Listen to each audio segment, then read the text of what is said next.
నమస్తే, welcome to V27 news. Siddipet జిల్లా Dubbaka municipal పరిధిలో టీఆర్ఎస్ పట్టణ అధ్యక్షుడు పల్లె వంశీకృష్ణ గౌడ్, ఎంపీ రఘునందన్ రావు సమక్షంలో భారతీయ జనతా పార్టీలో చేరారు. ఈ సందర్భంగా పల్లె వంశీకృష్ణ గౌడ్ మాట్లాడుతూ, టీఆర్ఎస్ పార్టీ అంటే దోపిడీ దొంగల పార్టీ, కబ్జాల పార్టీ.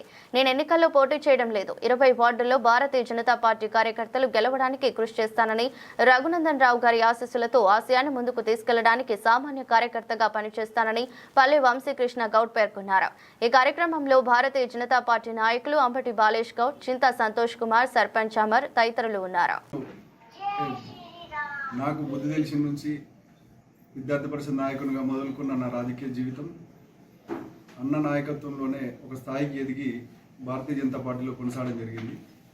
కొన్ని పరిస్థితుల కారణంగా నేను వేరే పార్టీలోకి వెళ్ళడం జరిగింది. ఆ పార్టీలో 6 సంవత్సరాలు కొనసాగిన నిజాయితీగా నిబద్ధతతో పనిచేసిన, నమ్ముకున్న వ్యక్తి కోసమే, నమ్ముకున్న పార్టీ కోసమే పనిచేసిన. ఇప్పుడు కూడా అన్నగారి ఆహ్వానం మేరకు దుబ్బాక మున్సిపాలిటీలో ఒక మంచి నాయకుల్ని ఎన్నుకోవాలి. దోపిడీ దొంగలను, లేకపోతే కబ్జాలు చేసేటోళ్లను, లేకపోతే సమాజంలో చెడియాలన్న ఆలోచన పోతే ఈరోజు రాత్రికి రాత్రే డబ్బు సంచులతోటి రాజకీయాలకు వచ్చి పీఠం ఎక్కాలనుకున్న కొందరు వ్యక్తుల కోసం కాకుండా అన్నగారి ఆశయం కోసం దుబ్బాకలో మంచి నాయకులను, సామాన్యులను కూడా గొప్ప నాయకులుగా చేసిన భారతీయ జనతా పార్టీలోకి రావడం, నా మాతృ సంస్థలోకి రావడం,